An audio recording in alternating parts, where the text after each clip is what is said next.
Good day, friends. Today we will talk about Vishwaroop Darshan Yog, which is the 11th chapter of Srimad Bhagavad Gita.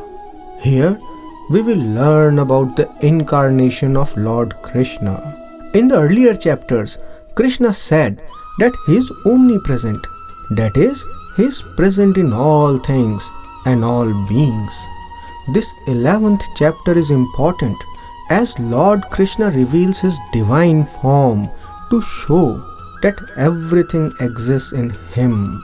To get the true grasp of this chapter, we need to understand the earlier chapters.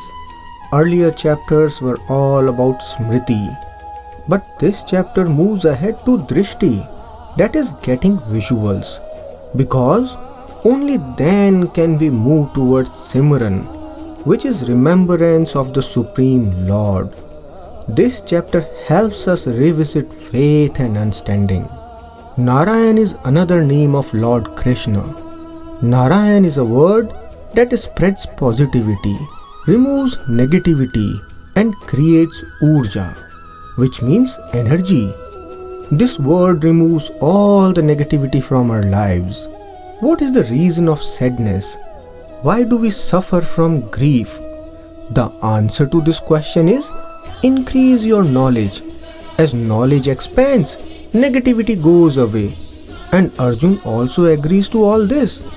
Arjun, after hearing the words of Krishna, becomes desirous of seeing with his own eyes the divine form of God that sustains the world. Hearing Arjun's request, Krishna grants him a Divya Drishti, which means a divine sight.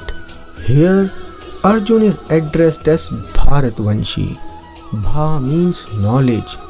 Knowledge is knowing oneself. Arjun is made to realize his multitudinal and magnanimous personality. Arjun hears words of great profundity, which to a great extent have removed his delusions. A vision of intellect is required to witness the fearsome and humongous form of Krishna. Dumbfounded, with folded hands, Arjun watches the divine form of Krishna. At the same time, another action is happening. Sanjay tells Dhritarashtra about the strong emotions and modesty passing through Arjun on seeing the cosmic form of Krishna. The radiance shining everywhere like a blazing sun and fire doesn't mean lot of light in its physical sense, but indicates the beauty and splendor of a pure soul.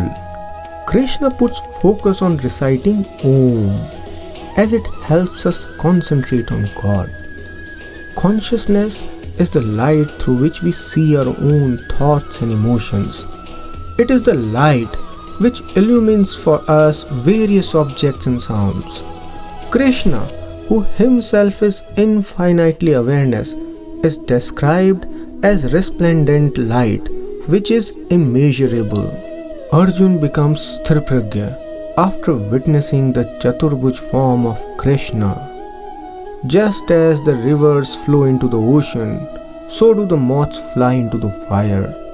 So too also beings in forms must, that too willingly, rush towards the one who is unmanifested. A person who realizes this can live without fear of death, with full understanding that life is nothing but a process of continuous change, of departing and becoming one with the Almighty. The principle of destruction is never ending.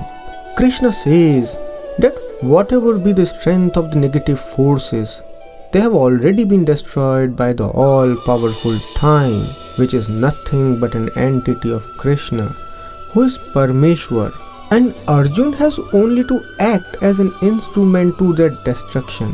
The principle of destruction is never ending. Krishna says that whatever be the strength of the negative forces, they have already been destroyed by the all-powerful time, which is nothing but an entity of Krishna, who is Parameshwar. And Arjun has only to act as an instrument in their destruction and claim victory to himself. In fact, During all the actions in our lives, we are merely the instruments in the hands of Krishna. A person who understands the meaning of the cosmic existence of the Supreme God rises above the fear of life and death. Thus, we can conclude that the person who truly begins to understand his duty and becomes Dharmamaya, he doesn't focus on materialistic things called earth. He realizes that he is a mere instrument in the hands of the Supreme Lord. He becomes pure, his desires fall, and finally he gets absorbed in the Supreme Lord.